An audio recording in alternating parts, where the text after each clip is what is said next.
मेरे प्यारे बच्चों, बहुत सारा प्यार। मैं आपकी हिंदी अध्यापिका डॉक्टर बेबी शर्मा आज आपके समक्ष भारती भवन पब्लिशर्स एंड डिस्ट्रीब्यूटर्स द्वारा प्रकाशित कक्षा तीसरी की हिंदी की पाठ्य पुस्तक वाटिका से पाठ 10 परीक्षा लेकर आई हूँ। परीक्षा पृष्ठ संख्या 68 पृष्ठ संख्या है इसकी। यह पाठ परिश्रम के फल की महत्ता को बताता है। हर व्यक्ति अपने जीवन में परिश्रम करता है। परिश्रम अर्थात मेहनत करता है। कुछ लोग ऐसे होते हैं जो परिश्रम इसलिए करते हैं ताकि वह जीवन में सफल हो जाए, और कुछ ऐसे भी लोग हैं जो दूसरों के लिए मेहनत करते हैं, उन्हें उसके फल की कोई इच्छा नहीं होती। इसी कहानी को लेकर के हम आज एक कहानी पढ़ेंगे जिसका शीर्षक है परीक्षा। एक जिला अधिकारी थे। वे अपने जिले में किसी ऐसे भले आदमी को ढूंढ रहे थे जो निस्वार्थ भाव से दूसरों का भला करता हो। किसी की प्रशंसा कानों में पड़ते ही वे उसके बारे में और जानकारी जुटाने लगते थे। कहानी इस तरह से शुरू होती है कि एक जिला अधिकारी है और वह जिले में किसी एक ऐसे व्यक्ति को ढूंढ रहे थे जो निस्वार्थ, मतलब जिसमें किसी का कोई अपना स्वार्थ ना हो, इस तरह से दूसरों का भला करे, ऐसे व्यक्ति को वो ढूंढ रहे थे। और जब भी किसी की प्रशंसा, वो गांव में कोई व्यक्ति किसी की प्रशंसा करते हुए वो सुनते थे तो उनकी जानकारी लेने के लिए अग्रसर हो जाते थे। एक बार उस जिला अधिकारी को एक गांव में ग्राम सभा की बैठक में भाग लेने जाना था। वे उस बैठक में शामिल होने के लिए गांव की ओर चल दिए। गांव की सड़क अधबनी थी। अधबनी आधी बनी हुई को कहा जाता है, इसलिए उन्हें कार से उतरकर पैदल ही चलना पड़ा। कुछ दूर चलने के बाद उनकी नज़र एक भारी पत्थर पर पड़ी जिससे ठोकर खाकर कोई भी गिर सकता था। अब आगे कहानी में क्या होता है कि एक बार उस जिला अधिकारी को गांव में एक ग्राम सभा की बैठक में जाना था, और वहाँ की सड़क, जैसे आपको ज्ञात है कि गांव की सड़कें थोड़ी सी मुश्किल है, अधबनी सी थी, और अधबनी अर्थात थोड़ी आधी बनी हुई थी। तो इसे उस अधिकारी को अपनी कार से उतरकर पैदल ही अपना रास्ता तय करना पड़ा। परंतु उनकी नज़र में क्या आता है? उनकी नज़र में एक भारी सा पत्थर आता है, और वो देखते हैं कि इस पत्थर से तो कोई भी ठोकर खाकर गिर जाएगा। जिला अधिकारी के मन में गांव के लोगों की परीक्षा लेने का विचार आया। अब जिला अधिकारी सोचता है कि गांव के लोग किस तरह के हैं, मैं उनकी परीक्षा लेता हूँ। और वो असलियत में क्या चाह रहे थे? असलियत में वो ऐसा व्यक्ति चाह रहे थे ढूंढना जो निस्वार्थ भाव से सबकी सेवा करे।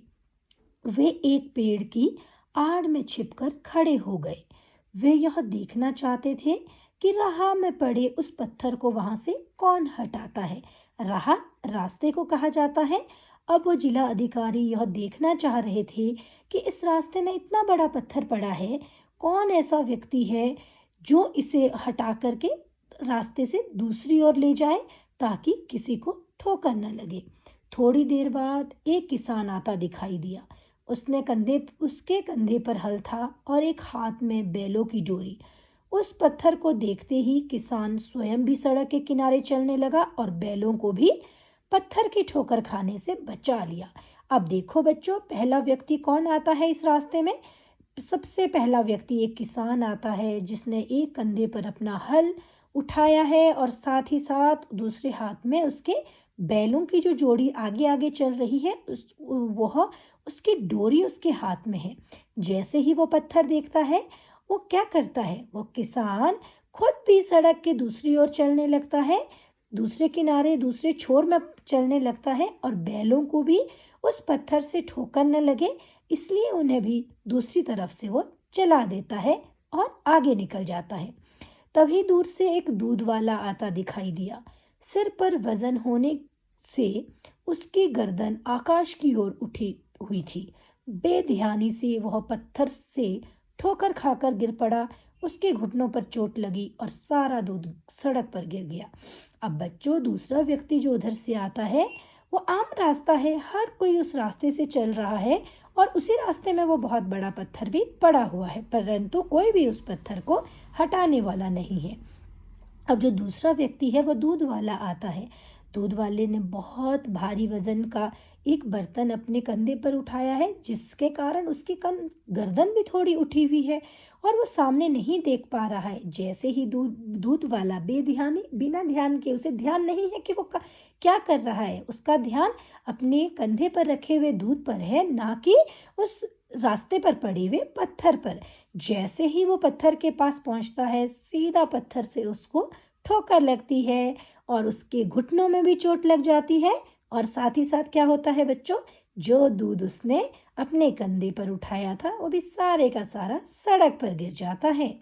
दूध वाला कठिनाई से उठते हुए बड़बड़ाया, इतना बड़ा पत्थर रास्ते में पड़ा है और किसी ने नहीं हटाया।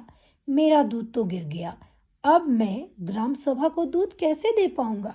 अब बच्चों, जो जिला अधिकारी जिस ग्राम सभा में बैठक में भाग लेने जा रहे थे, यह दूध वाला भी उसी बैठक के लिए दूध ले जा रहा था और यह दूध यहाँ ठोकर खाकर पत्थर से गिर गया है सारी सड़क पर। अब दूध वाला कठिनाई से उठता है, बड़बड़ाता है कि मेरा दूध तो यहाँ सारा गिर गया, अब मैं उस ग्राम सभा में जो चाय बननी है उसके लिए मैं दूध कैसे ले पाऊंगा। दूध वाला लंगड़ाता हुआ अपने रास्ते चला गया, उसने भी पत्थर नहीं हटाया। बच्चों, अब आपको पता चला, पहला किसान आया, दूसरा दूध वाला आया, दोनों ने पत्थर उस सड़क से नहीं हटाया। तभी किसी साइकिल की घंटी सुनाई दी। एक युवक साइकिल पर सवार मस्ती में गाना गाता आ रहा था। अचानक साइकिल का पहिया उस पत्थर से टकराया, साइकिल लड़खड़ाई, युवक गिरते गिरते बचा। वह बड़बड़ाया, मैं कई दिनों से इस पत्थर को यहीं पड़ा हुआ देख रहा हूँ, पर कोई अब तक इसे हटाने नहीं आया। यहाँ तो लोग बहुत आलसी है। युवक ने साइकिल आगे बढ़ाई और दूर निकल गया। अब बच्चों, कौन आता है तीसरा व्यक्ति? तीसरा साइकिल वाला आता है और वह युवक भी मस्ती में गाना गाते आ रहा है और अचानक उसकी साइकिल का पहिया उस पत्थर पर लगता है और वह भी क्या होता है, गिरते गिरते बचता है। और वो क्या बड़बड़ाता है कि मैं बहुत दिनों से इस पत्थर को यहाँ पड़े देख रहा हूँ। अब बच्चों, कहीं हम इस तरह का पत्थर पड़ा देखे तो यह आम लोगों की जिम्मेदारी रहती है कि वो इस तरह का कोई ऐसी देखे, पत्थर देखे, कुछ ऐसी वस्तु देखे जिससे हर एक व्यक्ति को चोट लग रही हो। कहीं रास्ते में हम खाली पड़ी हुई बोतल, टूटी हुई बोतल, टूटे हुए शीशे, ऐसा कुछ देखते हैं तो हमारा भी कर्तव्य बनता है कि उसे हम उठा करके थोड़ा साइड में रख दे, ताकि किसी बच्चे के, किसी बड़े बुजुर्ग या किसी गाड़ी के पहिए पर ना वो चीज़ लग जाए, किसी को नुकसान ना हो।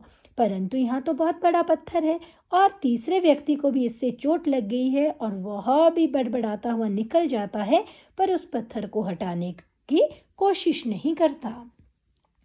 युवक के जाते ही एक बुजुर्ग सिर पर फलों की टोकरी लिए आए। वे भी उसी पत्थर से ठोकर खाकर गिर पड़े, उसके सारे फल बिखर गए। अब क्या होता है, चौथा व्यक्ति एक बुजुर्ग आता है जो अपने फलों की टोकरी लेकर चला हुआ है। वो फल वाला है और वह भी उसी पत्थर में ठोकर उसको भी लगती है और उसके सारे फल बिखर जाते हैं। जिलाधिकारी ने बुजुर्ग की मदद के लिए कदम बढ़ाए ही थे, उन्होंने देखा एक लड़का दौड़ता हुआ बुजुर्ग की ओर आ रहा है। अब बच्चों, आपने जैसे अभी पढ़ा कि जिलाधिकारी कहाँ छुपे हैं, एक पेड़ की ओट लेकर छुपे हुए हैं और वो क्या देखना चाह रहे हैं कि कौन ऐसा व्यक्ति है जो यहाँ से इस पत्थर को हटाए। अब वो उस बुजुर्ग की सहायता करने आने ही वाले थे, तो उसी समय उन्होंने देखा कि एक लड़का दौड़ता हुआ आ रहा है और उस लड़के ने उस बुजुर्ग को थोड़ा सा सहारा दे दिया है। वे फिर से पेड़ की आड़ में छिप गए। वह लड़का उस वृद्ध को उठाते हुए बोला, बाबा, कहीं चोट तो नहीं लगी? नहीं बेटा, पर देखो सारे फल कैसे बिखर गए हैं। ये फल ग्राम सभा में बांटे जाने थे। अब बच्चों, ये व्यक्ति जो फल लेकर जा रहा है ये भी ग्राम सभा के लिए जा रहा है, परंतु इसने भी अपने जो वहाँ पर वो पत्थर है, भले ही उससे ठोकर खा ली, पर उसने भी वो पत्थर वहाँ से साइड करने की, हटाने की कोशिश नहीं की। लड़के ने कहा, आप चिंता न करें, मैं सब फल समेट कर टोकरी में रख दूंगा। लड़के ने फल समेटे, फिर फलों से भरी टोकरी उठाकर वृद्ध के सिर पर रखने में सहायता की। बुजुर्ग बालक को आशीर्वाद देते हुए चले गए। अब वह लड़का पत्थर को रास्ते से हटाने में जुट गया। अब यह पांचवा व्यक्ति है जो आया है और जिसने इस पत्थर को रास्ते से हटाने की कोशिश की है। जिला अधिकारी ने उस लड़के के पास आकर पूछा, बेटा तुम कौन हो? अब जिला अधिकारी जो छुपा था अभी तक, जो देख रहा था कि इस पत्थर को कौन उठाएगा, जब उन्होंने देखा कि यह लड़का उस पत्थर को हटाने की कोशिश कर रहा है, तो वह चुपचाप बाहर आते हैं और इस बच्चे से पूछते हैं कि बेटा तुम कौन हो? लड़के ने बताया, मैं गोपालन हूँ। कहाँ के रहने वाले हो? श्रीमान, मैं इसी गांव का रहने वाला हूँ। तुम स्कूल जाते हो ना? कौन सी कक्षा में पढ़ते हो? जी, मैं 5वीं कक्षा में पढ़ता हूँ। अब जिला अधिकारी और गोपालन की आपस में बातचीत होती है, जिससे पता चलता है कि गोपालन इसी गांव का रहने वाला है और वह स्कूल की 5वीं कक्षा में पढ़ता है। जिला अधिकारी ने अगला सवाल किया, तुम रोजाना इसी रास्ते से आते जाते हो? गोपालन ने कहा, नहीं, महीनों इस रास्ते पर आना नहीं होता। फिर आज किस लिए आए हो? आज पड़ोस के गांव के सरपंच को हमारी ग्राम सभा में आना है, मैं उन्हीं को लेने जा रहा हूँ। अब बच्चों, अब आपको पता चला कि यह बच्चा कहाँ जा रहा है। जो इनसे बात कर रहे हैं ये उन्हीं को लेने जा रहे हैं। ग्राम सभा में जो आज बैठक होनी थी, उसी अधिकारी को लेने यह बच्चा जा रहा था। अधिकारी उसकी पीठ थपथपाते हुए गांव की ओर चले गए और गोपालन दूसरे गांव की ओर। कुछ देर बाद गोपालन उन सरपंच महोदय के साथ ग्राम सभा में आए। अब जिला अधिकारी वहां पहले पहुंच गए और गोपालन सरपंच को लेने दूसरे गांव जा रहे थे। और जिस जो बैठक यहाँ होनी है, उसी बैठक के लिए ये दोनों व्यक्ति, सरपंच और जिला अधिकारी भी आने वाले हैं और ये सब लोग यहाँ आकर के इकट्ठे हो जाते हैं। गोपालन के आते ही जिला अधिकारी ने ग्राम सभा को अपना परिचय दिया। उन्होंने बताया, दूसरों की निस्वार्थ भलाई करने वालों को सरकार पदक देना चाहती है। अब वो क्या बताते हैं, जब इस ग्राम सभा की बैठक होती है तो वह बताते हैं, सबसे पहले तो वो अपना परिचय देते हैं कि मैं एक जिला अधिकारी हूँ और यहाँ क्यों आया हूँ। जो लोग निस्वार्थ भाव से सेवा करते हैं, मैं ऐसे व्यक्ति को ढूंढ रहा था। क्यों ढूंढ रहा था? क्योंकि सरकार उन्हें इनाम देना चाह रही है। इस जिले में ऐसे व्यक्ति का चयन मुझे करना था। अब यही कार्य जिलाधिकारी को करना था, इसीलिए वह छुप करके देखना चाह रहा था कि इस गांव का ऐसा भला व्यक्ति कौन है जो बिना स्वार्थ के दूसरों की सेवा करे। और यह व्यक्ति उसे कौन मिला बच्चों? यह व्यक्ति उसे गोपालन, जो 5वीं कक्षा का विद्यार्थी है, वह मिला। जरूरी नहीं है कि अच्छा कार्य करने के लिए हमें बड़ा होना, बुजुर्ग होना, उम्रदार होना जरूरी है। कोई भी अच्छा कार्य कर सकता है, चाहे वह छोटा बच्चा ही क्यों ना हो। आज इस गांव के रास्ते में मुझे वह व्यक्ति मिल ही गया जो अपने जिले के लिए पहला पदक पाएगा। आप सबको यह जानकर खुशी होगी कि वह व्यक्ति है इस गांव का बालक गोपालन। आगामी गणतंत्र दिवस पर स्वयं मुख्यमंत्री महोदय गोपालन को पदक प्रदान करेंगे। अब बच्चों, सरपंच और आम लोगों के सामने जिला अधिकारी बताते हैं कि जिस व्यक्ति को वो ढूंढना चाह रहे थे, वह पहला व्यक्ति इसी गांव का गोपालन है और आने वाली गणतंत्र दिवस के समय गोपालन को स्वयं मुख्यमंत्री जी पदक प्रदान करेंगे। ग्राम सभा में खुशी की लहर दौड़ गई। तो बच्चों, क्यों खुश थे लोग? क्योंकि उनके ही गांव का एक व्यक्ति था, एक छोटा सा बच्चा था, जो पहला राज्य के लिए पहला पदक प्राप्त करने वाला था। दूसरों के काम आने की गोपालन की आदत के बारे में वे पहले से ही जानते थे, क्योंकि जो गांव के लोग हैं वो तो उसके बारे में जानते थे कि कैसा बच्चा है। सरपंच महोदय ने भी ग्राम सभा की ओर से उसे पुरस्कार देने की घोषणा की। गोपालन के संगी साथियों ने उसे बधाई दी और बुजुर्गों ने आशीर्वाद दिया। बुजुर्ग बूढ़े लोगों को कहा जाता है। अब क्या हुआ, सब लोगों को बहुत खुशी हुई, जिसमें उसके साथ संगी साथी, उसके दोस्त, साथ वाले जो लोग थे उन्होंने उसे कॉन्ग्रेचुलेट किया, उसे बधाई दी, और जो बुजुर्ग बूढ़े व्यक्ति थे उन्होंने उसे आशीर्वाद दिया। तो बच्चों, आपको कहानी कैसी लगी? मुझे पता है आपको कहानी बहुत अच्छी लगी है, और जीवन में आप भी कोई ऐसा कार्य नहीं छोड़ेंगे। जब दूसरों की भलाई करनी हो तो आप बढ़ चढ़कर गोपालन की तरह उसमें भाग लेंगे। यह कहानी हम आपके लिए, सब बच्चों के लिए और बड़ों के लिए यही शिक्षा लेकर आई है। तो बच्चों, कहानी के पश्चात अब हम इसके शब्दार्थ करेंगे। निस्वार्थ, बिना स्वार्थ के, अध बनी, अधूरी बनी, ग्राम सभा, गांव के लोगों की सभा, सहायता, मदद, प्रशंसा, तारीफ, बेध्यानी, बिना ध्यान दिए, बुजुर्ग, बूढ़ा, आगामी, आने वाले। अभ्यास में आइए, जिसमें पहला प्रश्न है, जिला अधिकारी को किसकी पहचान करनी थी? तो बच्चों, आप बताइए किसकी पहचान करनी थी? जिला अधिकारी को भले आदमी की पहचान करनी थी। जिला अधिकारी कहाँ जा रहे थे? जिला अधिकारी गांव में ग्राम सभा की बैठक में भाग लेने जा रहे थे। किसान ने पत्थर देखकर क्या किया? स्वयं भी सड़क के किनारे चला और बैलों को भी पत्थर से बचा दिया। दूध वाले के साथ क्या हुआ? दूध वाले को पत्थर से चोट लगी और सारा दूध सड़क पर गिर गया। तो बच्चों, जो पाठ हमने पढ़ा है उसी में से हमने ये छोटे छोटे प्रश्न ढूंढ कर दिए हैं। आगे लिखित प्रश्नों में पहला प्रश्न रिक्त स्थान है। रिक्त स्थान खाली स्थान को कहा जाता है। एक डैश थे, उन्हें जिले के सबसे भले आदमी की पहचान करनी थी। अभी हमने कहानी पढ़ी, कौन थे जिन्हें सबसे भला आदमी ढूंढना था? जिला अधिकारी। गांव की सड़क डैश थी, कैसी बनी थी? गांव की सड़क अधबनी थी। अधबनी मतलब अधूरी बनी थी, जिस कारण से जिलाधिकारी को भी कार से उतरकर पैदल चलना पड़ा था। जिलाधिकारी देखना चाहते थे कि डैश को सड़क से कौन हटाता है। जिलाधिकारी बच्चों क्यों छुपे थे? क्या देखना चाहते थे? कि पत्थर को सड़क से कौन हटाता है। डैश के कंधे पर हल था। हल किसके कंधे पर था? किसान के। और एक डैश सिर पर फलों की टोकरी लेकर आए। किसके सिर पर फलों की टोकरी थी?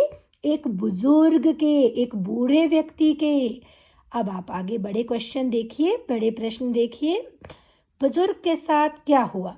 बुजुर्ग पत्थर से ठोकर खाकर गिर गए और टोकरी के सारे फल बिखर गए। बुजुर्ग की सहायता किसने की?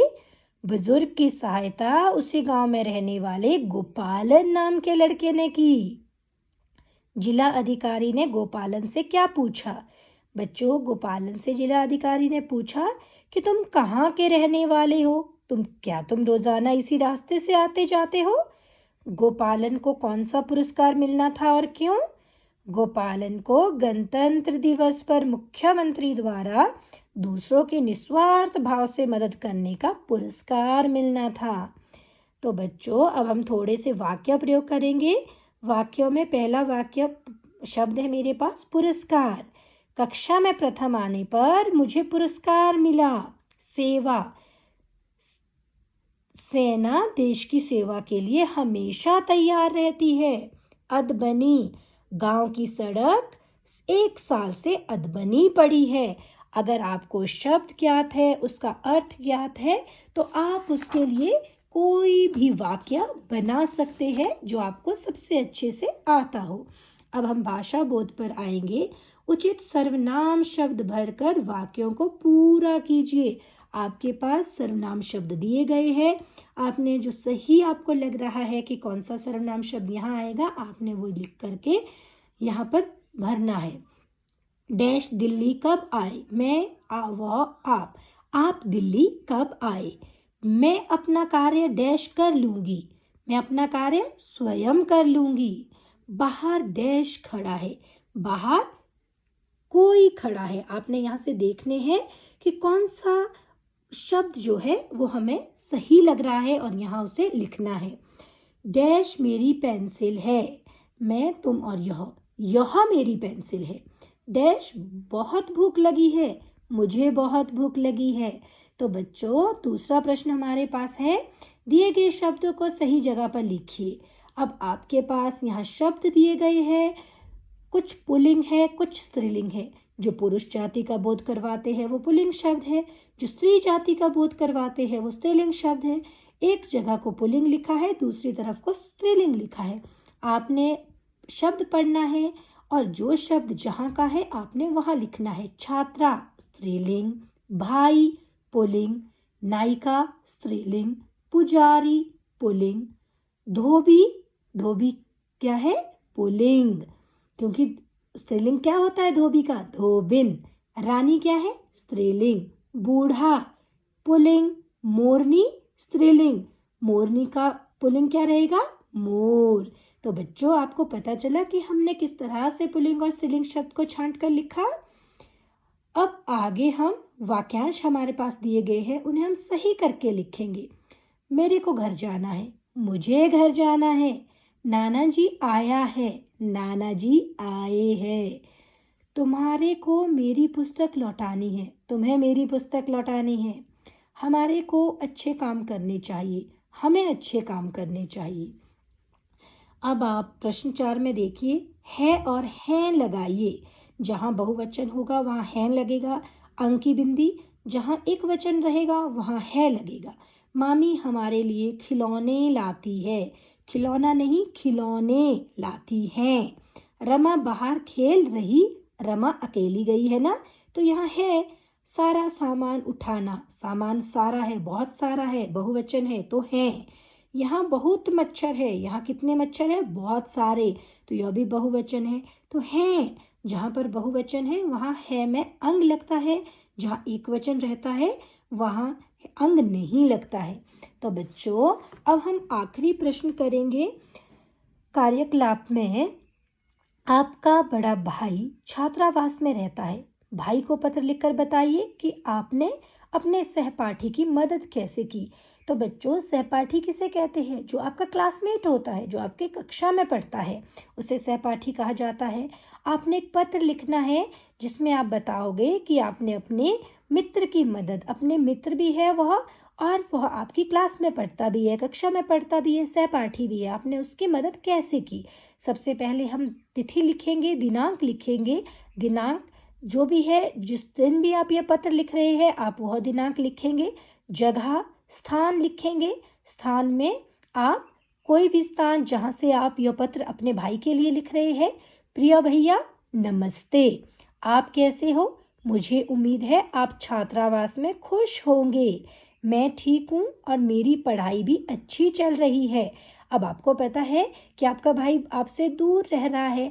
देखो बच्चों अब थोड़ा सा समय बदला है, जब से मोबाइल फ़ोन आए हैं तब से समय बदला है, क्योंकि अब हम इतनी बात फटाफट से अपना एक कॉल करके कर देते हैं, परंतु फिर भी हमें पत्र लिखना आना चाहिए। हम अपनी भावनाओं को किस तरह से शब्दों में व्यक्त करते हैं वो हमें आना चाहिए। इसी का प्रयास यहाँ किया गया है। तो आपका भाई हॉस्टल में है, आप उससे पूछ रहे हैं कि वो खुश होगा, कैसा होगा। आगे पत्र में क्या लिख रहे हैं, भैया कल मेरे दोस्त अर्नव को बुखार हो गया था, वह विद्यालय नहीं आ सका। मैं विद्यालय से आकर उसके घर गया और जो पढ़ाया गया उससे वह सब बताया। मैंने उसका गृह कार्य करने में भी मदद की, वह बहुत खुश हुआ।